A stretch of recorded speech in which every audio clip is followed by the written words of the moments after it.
I did want to make sure that we share the Medi-Share moment of the week. And we, of course, have been talking about the Rams getting to the Super Bowl and the incredible story of Matthew Stafford going from the Lions to the Rams. Well, I was reading the Football Morning in America from Peter King, and he was telling the story of how last year, like a year ago, Sean McVay and Matthew Stafford happened to be vacationing at the same place, which just seems ridiculous to me. Of all the places in the world where you got millions of dollars, you end up at the same place. But I guess they were hanging out, and somehow it led to them pulling off this trade to get Stafford. But how about this? This is what Peter King writes. The agreement to send Stafford from Detroit to the Rams for Jared Goff and picks and money, January 30th, 2021 at 6:45 p.m. Pacific time. Confetti landing on Stafford at Randy Newman's I Love LA as it blared at the SoFi Stadium, January 30th, 2022, 6:45 p.m. Pacific time. 1 year later, he goes from Detroit to celebrating that they are going to the Super Bowl. Wow. I love details and when times, and I love that. So the fact that he made that correlation is pretty cool. And I think it's an encouragement to all of us that whatever situation we find ourselves in now, maybe we're playing for the Detroit Lions right now, in life seems bleak. 1 year from now, things can change. It can be that quick of a turnaround. Doesn't always happen that way, but it's possible. And as we trust God and believe in him, it is possible. So that's an encouragement to me that, wow, 1 year later, the exact time, the detail of that, he's celebrating that he's going to the Super Bowl. Remarkable. So there you go. That's your Medi-Share moment of the week. Check out Medishare.com/unpacking it. It's affordable and innovative healthcare. It's been awesome for my family. So check out Medishare.com/unpacking it. So there you go. Your moment of the week.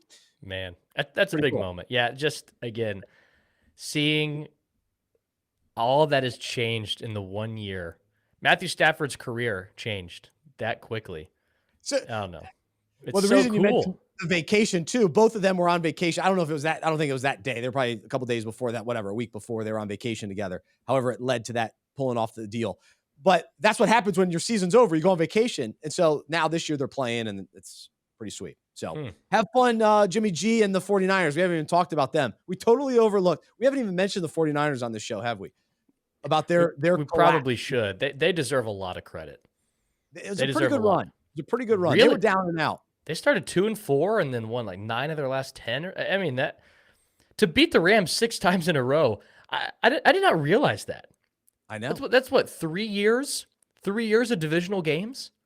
That's unbelievable. Yeah. Deebo Samuel, unreal. Seeing him, unreal. I think popped and came back. Yeah, well, that was, yeah. If I got hit like that, my career would be over.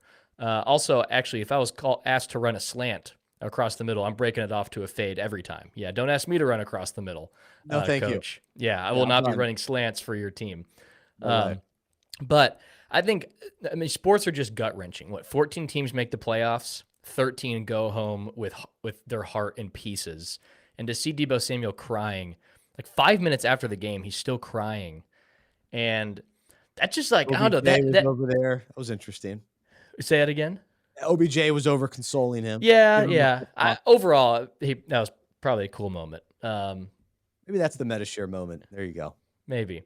I just think it just hurts as a fan to watch that because, like, yeah, we love it as fans, but they love it even more than us. Like, to watch Deebo Samuel, is there any player this season that was more valuable to their team? Like, he's arguably the most valuable player for a team to be a top 10 receiver, top 5 receiver, and a top 10 running back. Like, that, what he was asked to do, that was just remarkable. One of the better seasons from a football player we've seen. He truly put his heart on the field. So that was seeing him actually cry. I was like, wow, he really. Not that other players don't care for their team, but to see the way he gave himself for this team was so cool. Yes, he deserves a ton of credit. He really emerged as a superstar this year, and hopefully he picks up right where he left off, and he could be, yeah, just one of those guys that we really recognize moving forward. The other guy that we need to mention too, Cooper Kupp. I mean, some of those plays, he had the big drop, but other than that, gosh, remarkable day. His ability to score in, or not well, score, but also catch the ball in traffic. Mm-hmm. And it appears like, wait, there's no room for him to go anywhere. Yet he finds space. He finds space and gets through the defense. Yeah. Crazy. He's his emergence this year, him and Debo. Yeah.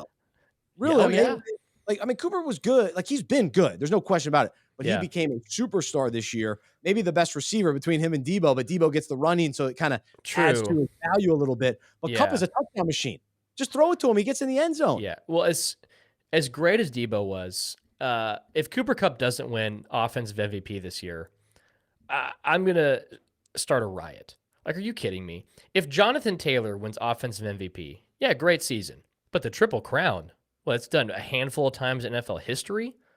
Cooper Kupp deserves Offensive MVP this year. There's just no way you can convince me otherwise of that. Like Jonathan Taylor, yeah, great season, NFL leading rusher this season. But in regards to all time, not even close to the all-time rushing record. He just had the best running back season. But Cooper Kupp, I mean, come on. What a dominant season. Over 2,000 receiving yards? Big fan. Crazy. So, yeah, I'm on the Rams bandwagon with Kupp and Stafford. So it's gonna be fun. So we'll talk more Super Bowl next week. Looking forward to that.